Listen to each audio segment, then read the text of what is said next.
أعمالنا من يهده الله فلا مضل له ومن يضلل فلا هادي له وأشهد أن لا إله إلا الله وحده لا شريك له وأشهد أن محمدا عبده ورسوله.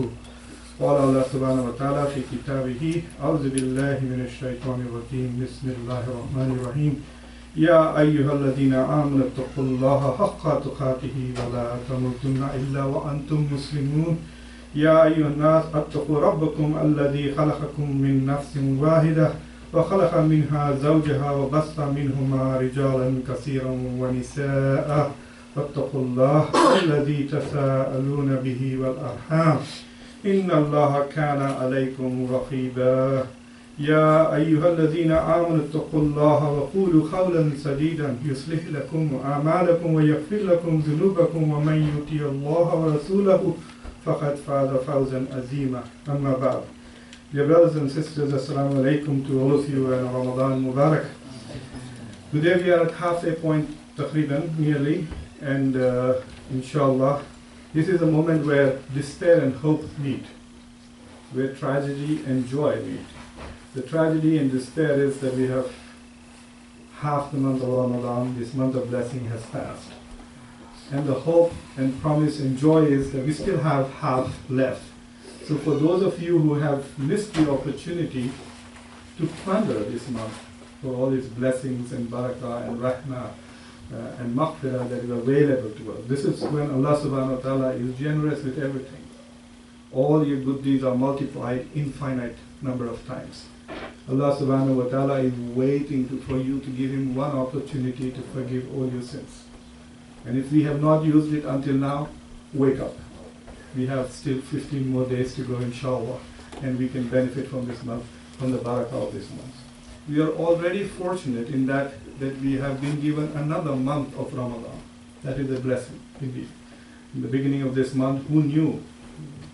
Who amongst us would be lucky and fortunate enough to enjoy this month?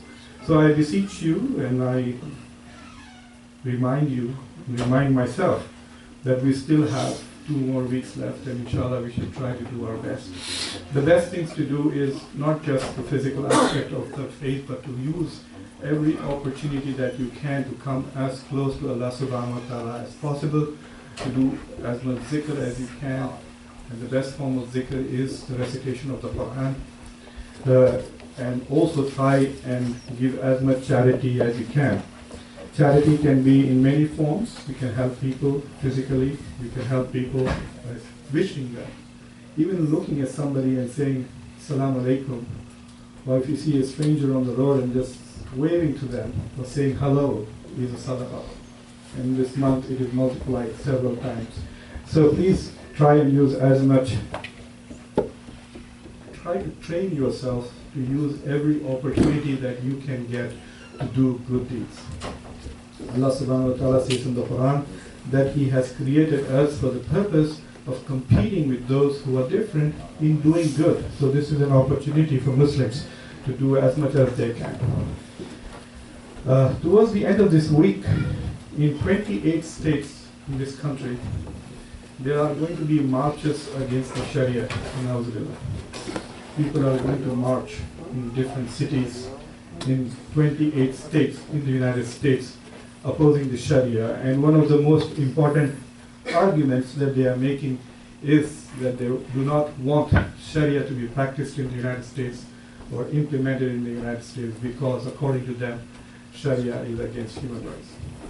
And so if Sharia law is practiced in America, then the rights of lots of people will be marginalized. In the past few years, American courts have tended to allow out-of-court arbitrations. So for example, if a Muslim family is going through some dispute, domestic violence dispute, or even divorce procedures, they could go to court, and the judges often sometimes say you can go and settle this outside the court, and sometimes those settlements are made based on Sharia law, especially with issues of meher, etc. And that is one of the things that these groups are pointing out, that Sharia is creeping into America. And in order to protect Americans from the absence of human rights. Clearly, Islamophobia is on the rise in this country. People hate Islam and Muslims, and given the current political environment in our country, they feel emboldened to come out and express statements which are themselves unconstitutional, intolerant of Muslims, intolerant of Islam, very hateful indeed. But there is more to it. While we will resist it politically, we also need to think a little bit about it. America is a land of freedom and opportunity. These are the two foundational principles of this country. Freedom and opportunity. While most of us and all of us find the opportunity part of America very attractive, people have come here and in 5 years and 10 years gone from being nothing to millionaires and even billionaires, etc. in this country. If you have bought the Greek yogurt that you get in stores, it's a Muslim billionaire who now sells yogurt in this country, and he became a billionaire in less than 10 years. He came as a refugee from Turkey to America, and now he's a billionaire. So yes, we are all familiar with the opportunity side of America. Most people in this room, mashallah, are living their American dreams, have benefited from it materially. But have we reflected upon the other pillar that makes America what America is? What is freedom? Now that is an important part. And unfortunately, not only have American Muslims not devoted much time and attention, intellectual and otherwise, to understanding the concept of freedom, the principle of freedom, what it means and what its values are and what its implications are. Our entire tradition, Islamic tradition, is very weak on this idea of freedom. If you went and did a search on the internet and searched for articles on Islam and freedom, and I was looking for many while preparing for this khutbah, it is very amusing to read all those articles on Islam and freedom, because they all start by saying Islam gives complete freedom, and then the rest of the article is how to restrict your freedoms. So even those who are advocating for Islam and freedom do not seem to realize that their advocacy of the compatibility of Islam's with freedom is actually just a litany of more restrictions on freedoms. So it's very important for us to actually understand what people mean when they say freedom. Freedom is essential for democracy, but they are not the same thing. Oftentimes people understand democracy as a rule of majority. But in a true democracy, while majority rules, the freedoms of the minorities are guaranteed. If the freedoms of the minorities are not guaranteed, it is not a democracy. The Western tradition, because it has had very oppressive regimes in the past, very oppressive rulers, and even the Catholic Church used to be very oppressive in the past. If you were a peasant living in Europe, you would have been paying taxes to 3 entities. You would have been paying taxes to the landlord on whose land you were working. You would have been paying taxes to the Catholic Church, and you would have been paying taxes to the king. And you would be indebted and slave to all 3 entities. And that's why this experience of tyranny and oppression has been very profound in the West. And therefore, they have approached the concept of freedom with far more enthusiasm, far more aggression, and far more urgency than the Muslim world has. In the past, alhamdulillah, the Muslim world has not experienced the kind of tyranny that other countries have experienced. Muslim rulers, while being tyrannical, were far less tyrannical than what other countries have experienced. So the need for Muslims to articulate a concept of freedom did not really arise until we felt the need to become independent from foreign occupation. So it is only during the independence movements in the Muslim countries that we started talking about Hurriya and Azadi, those in Urdu and Persian speaking countries. This idea of becoming independent from colonial power, that is mostly a 20th century phenomenon. But after the creation of the United Nations and the UN Declaration of Human Rights and the emergence of democracies worldwide and the criticism of Muslim societies for being tyrannical and for Muslim countries not providing freedom to the citizens, women cannot drive in some countries, minorities are not free to practice their religion in some countries. So all of this led to a lot of criticism, and Muslim scholars in the 20th century have responded, and they have tried to develop a modern jurisprudence, a fiqh, so to speak, of freedom based primarily around the ayah la ikraha fi din in the Quran. And so people started then talking about huquq Allah and huquq al-nas. So they split the ibadat and mu'amalat. So everything that was part of ibadat became part of huquq Allah, the rights of Allah subhanahu wa ta'ala. And what were part of the rules of the Sharia, which were part of mu'amalat, became huquq al-nas. What are the rights of other human beings? So in the 1960s and 1970s, Islamic human rights commissions came out and talked about these things.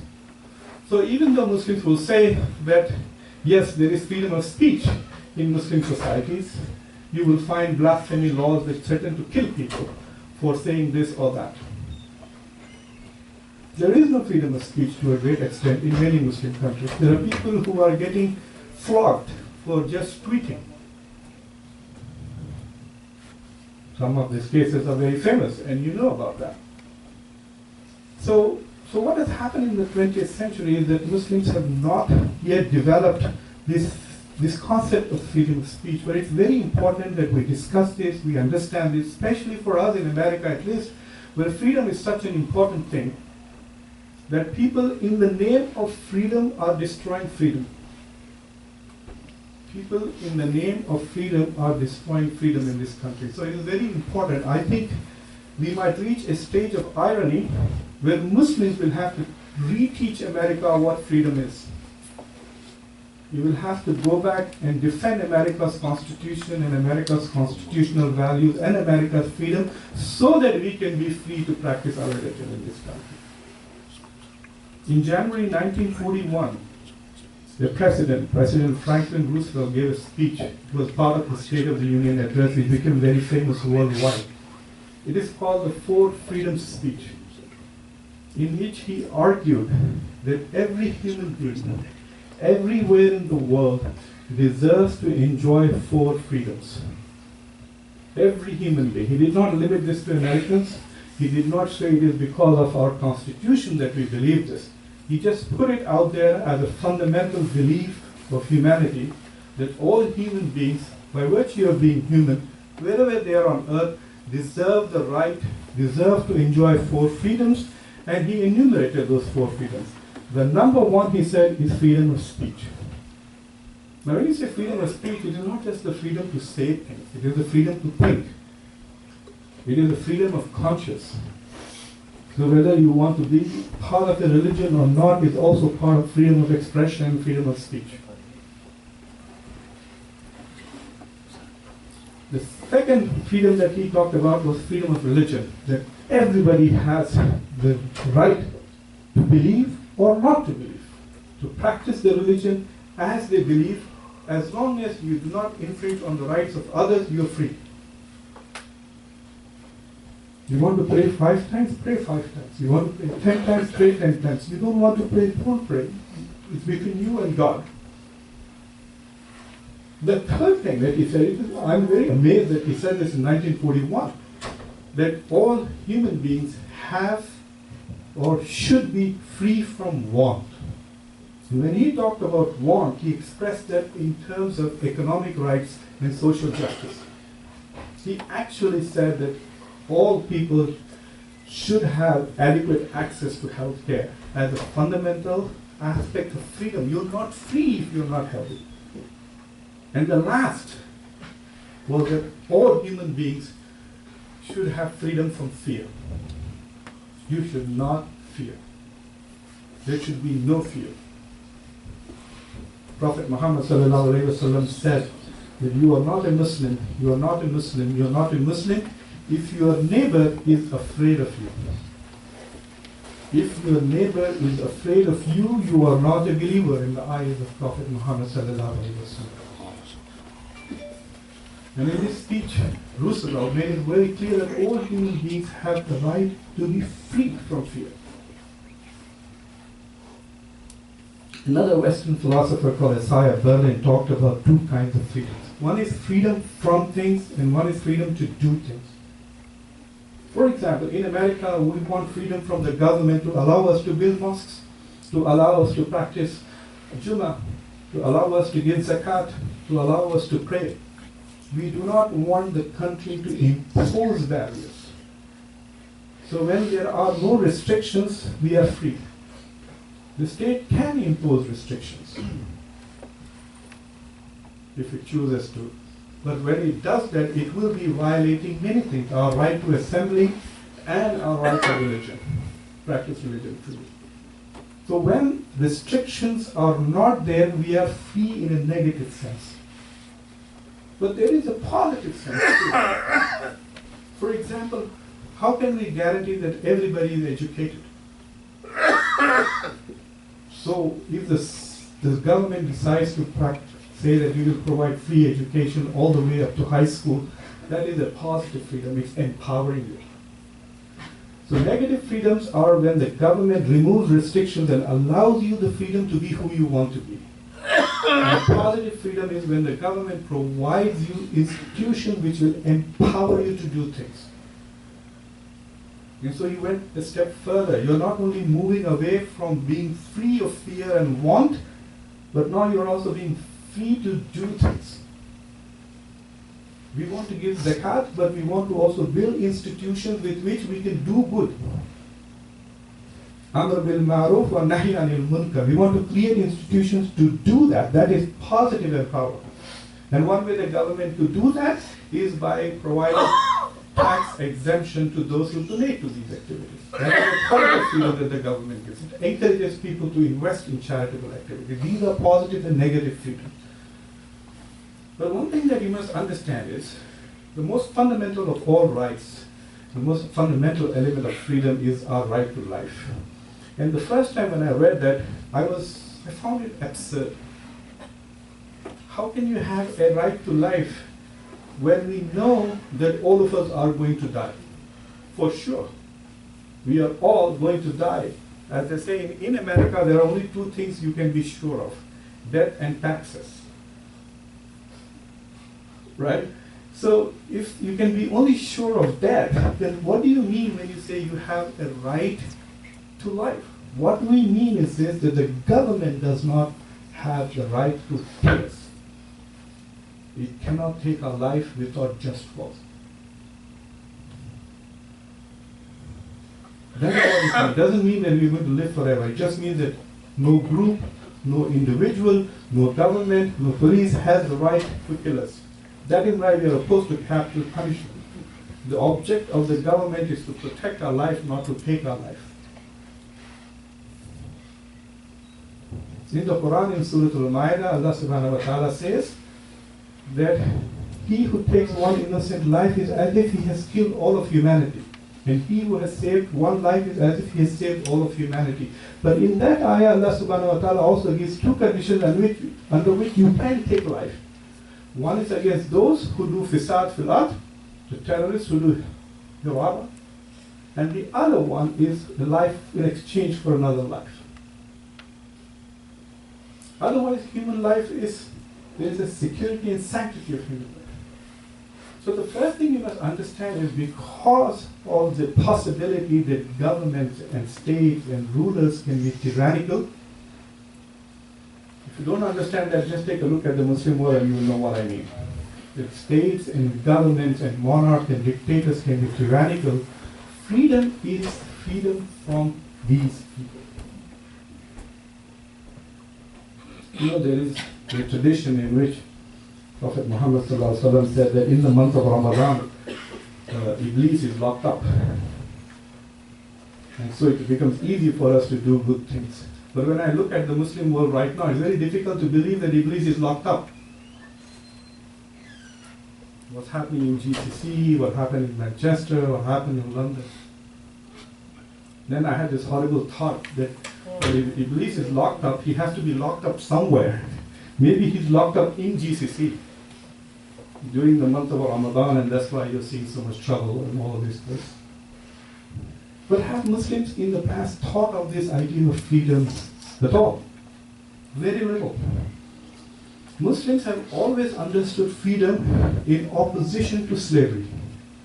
So the word slave, abd, is very interesting. We use the word slave, the word abd, to be someone who is servant of Allah and someone who is owned by somebody else.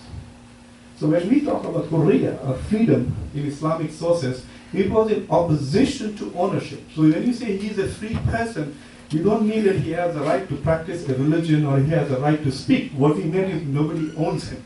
That's all it meant, that he was a free person. So Muslims have only understood freedom in that context.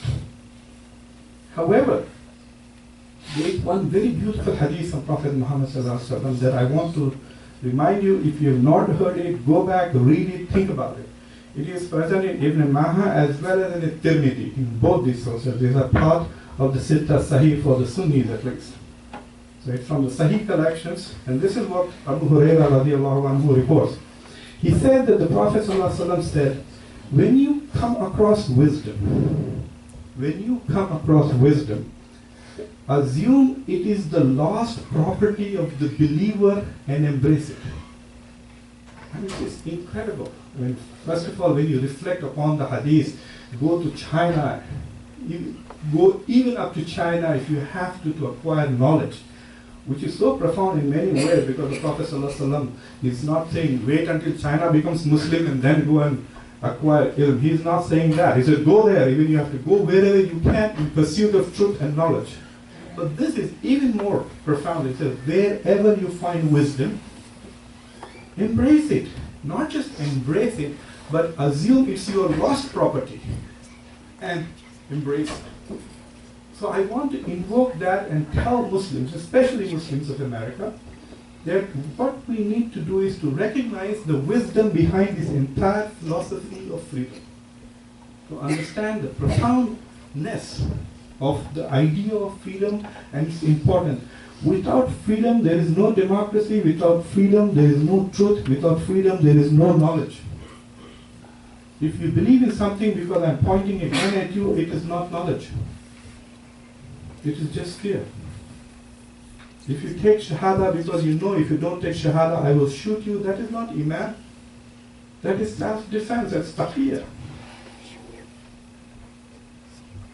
So the first thing that I would recommend for Muslims is to go back and try to familiarize yourself with this tradition. For those of you who are growing up and studying in American schools and American universities, especially at the undergraduate level, or have the opportunity to explore this far more fundamentally, I think we need to all arm ourselves with the history of freedom, because it is possible that our freedoms are in danger as Muslims in this country. And the only way, the first step towards defending our freedoms is to understand what freedom is. It is very important, it is very central to even our beliefs. I am going to suggest to you that if you listen to our kalima, today inshallah brother is going to take shahada. May Allah bless him and accept him. When we witness Allah subhanahu wa ta'ala, we say, La ilaha illallah Muhammadur Rasulullah. But if you notice, it is a negative construction. The first part of it is a negative statement, not a positive statement, like as opposed to say, Ashhadu an la ilaha illallah. So what we, instead of saying that there is one Allah, like saying, Qul huwallahu ahad. So just say Allah ahad, Allah is one. But we say it in a negative way. There is no God but God. Why do we do that? Because, this is the profound philosophy behind this, is because Allah subhanahu wa ta'ala wants us to submit in freedom. When we say there is no God, we are completely free. It's al-hurriya al-mutlaqa. It is absolute freedom.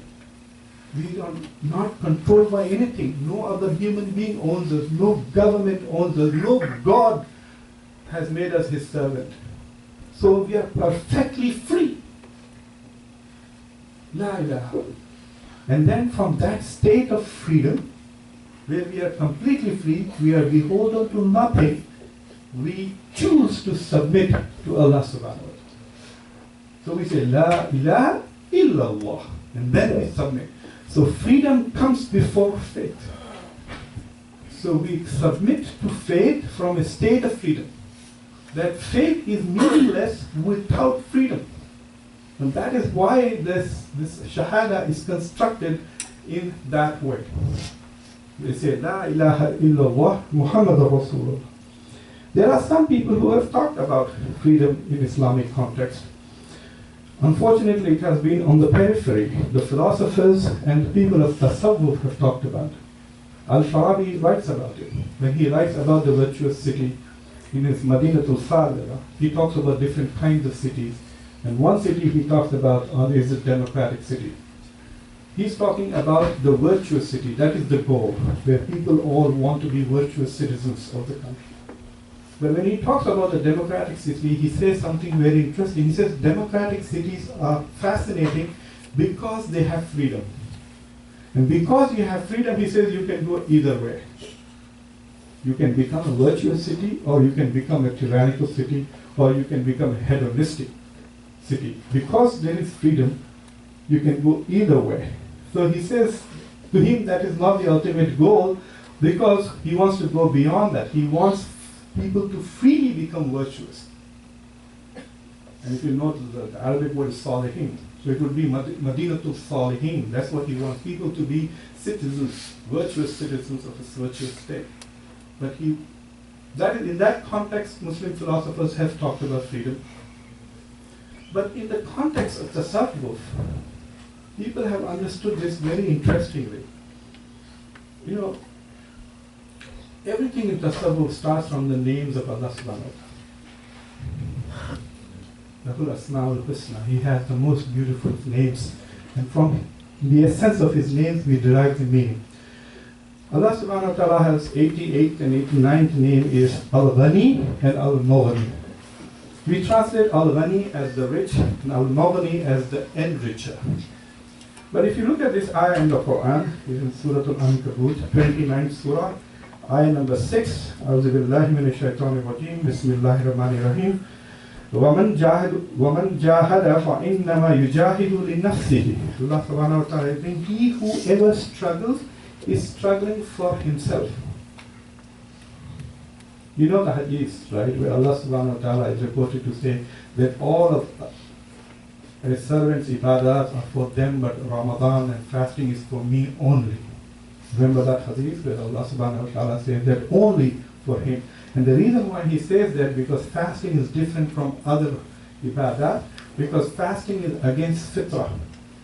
It goes against our nature. When we fast, we go consciously against the human nature. And that is why Allah subhanahu wa ta'ala loves those who fast.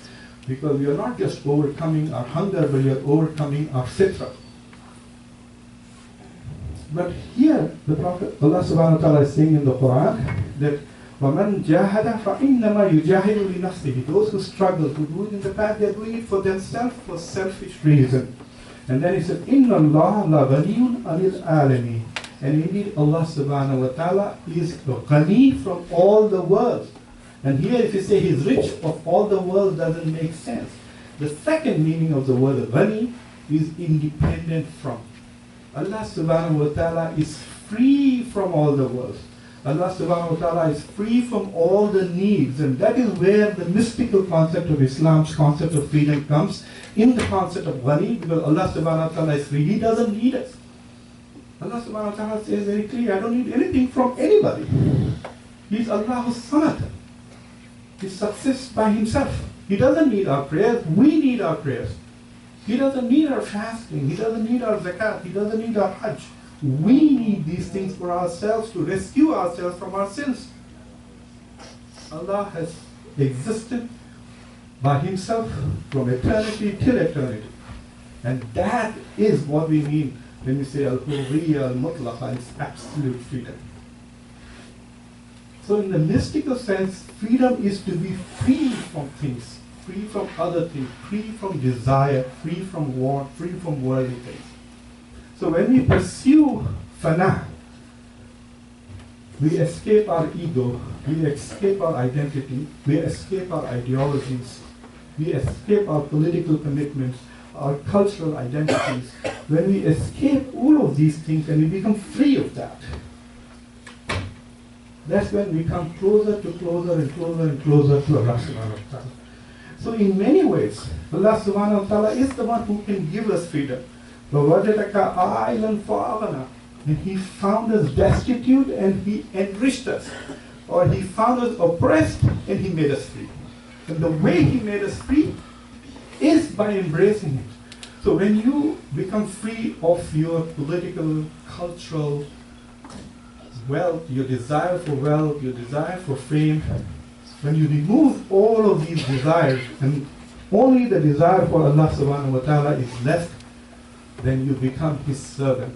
And in that you become free. As long as you're free of everything else, only then. So he who submits to Allah subhanahu wa ta'ala entirely, completely, without hesitation, without reservation. It is only that. So Muslims mystically have understood freedom as absolute slavery of Allah subhanahu wa ta'ala, in the complete opposite sense. In the mystical sense it makes sense, but in political sense it does not make sense. There was a businessman who had a bird. It was a very beautiful bird. It used to sing very beautifully. And as a result of the bird singing, he became very famous. People used to come to his house and sit and listen. Even the caliph visited him to listen to his bird sing, and she would sing as many times as he requested, and each time more beautiful than before. And he kept this bird in a golden cage. It was the centerpiece of his identity in many ways. He was the owner of this bird who sang so beautifully. His identity in the whole city was based on that. One day he was going away to the land from which this bird was brought. So he asked his family members, what do you want? And his children said, I want clothes. And son wanted to get me the new iPad, whatever. Then he asked the bird, I'm going to your homeland, what do you want from there? And the bird says, I'm happy here, I have a golden cage and everything. But what I would like you to do is go to the woods, the forest where I was captured, and tell my family members my story. So this businessman goes to that place, he does his business. Then in the evening he goes to the park or woods, wherever those birds are, and he tells the birds the story of the bird in his house. One of the birds, when he hears the story, he says, so where does the bird live? He said, the bird lives in a golden cage. And that bird shivers and falls down dead. And this businessman is horrified that the bird has died, and he walks away, comes back, and then he reluctantly tells the bird the story. He said, I went and met your family and I told them your story, and then when I said one of the birds died. And as soon as he tells the bird the story, that one of your relatives heard your story, shivered and died, the bird in the cage shivers and dies. This man is very shocked. His most important thing has died. And he opens the cage to take it out, and then the bird flies out. And he's stunned. He says, what has happened? He says, the bird says something very interesting. He says that my relative taught me that freedom comes from dying in this life. The life that you love. The life that makes you famous. The world, this golden cage that you are attached to, you cannot become free until you die. Mata qabla al-maut. You know the hadith from Prophet, die before you die. Is this. So when you become fana, this is where you become. These worldly attachments that we have to escape that. And that is what spiritual conception of freedom is. We can be spiritually free in tyrannical societies. And that's why in the Muslim world, wherever you saw tyranny, you saw the spread of tasawwuf, because people lost freedom politically, but sought it spiritually. That's the irony of Muslim history. أقول قولي هذا واستغفر الله لي ولكم.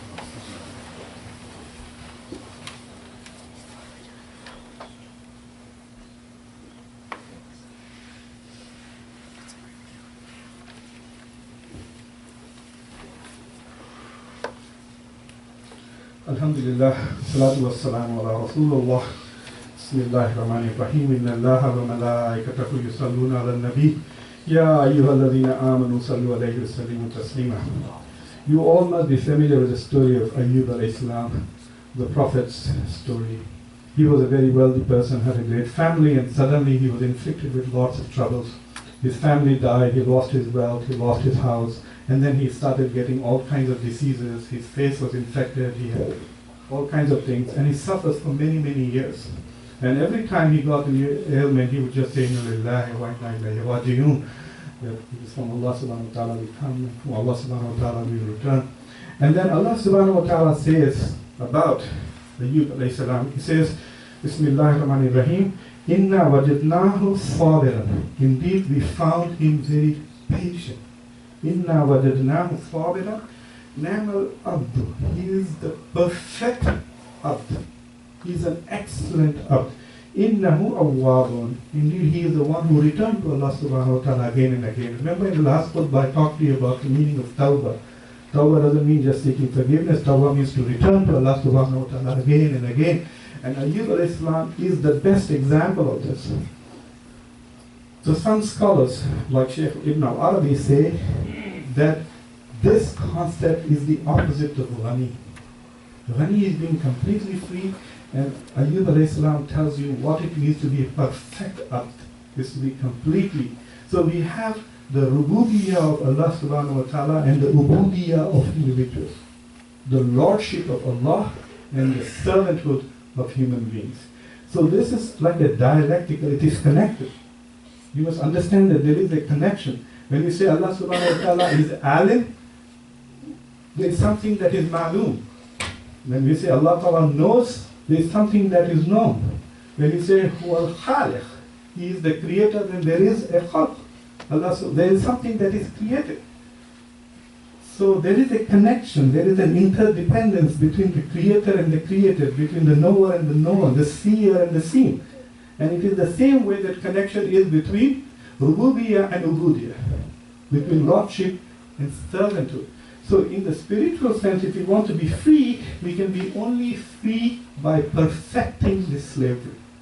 And the month of Ramadan is about that, to become the best abd you can be. So in one sense, the month of Ramadan is the month of freedom. رَبَّنَا آتِينَا فِي الدُّنْيَا حَسَنَةً وَفِي الْآخِرَةِ وَحَسَنَةً وَقِنَا عَذَابَ النَّارِ. I pray to Allah subhanahu wa ta'ala that He allows us to fully realize our potential as servants of Allah subhanahu wa ta'ala. He has given us different talents. May He give us the wisdom to recognize what our talents are, what our pathways are to becoming the best of His servants. Indeed, Allah and Allah alone is sufficient for us, and I pray to Him that He accepts all our ibadahs. يا أيها الذين آمنوا اذكروا الله ذكرا كثيرا إن الله يأمر بالعدل والإحسان وإيتاء ذي القربى وينهى عن الفحشاء والمنكر والبغي يعظكم لعلكم تذكرون. وأقيموا الصلاة.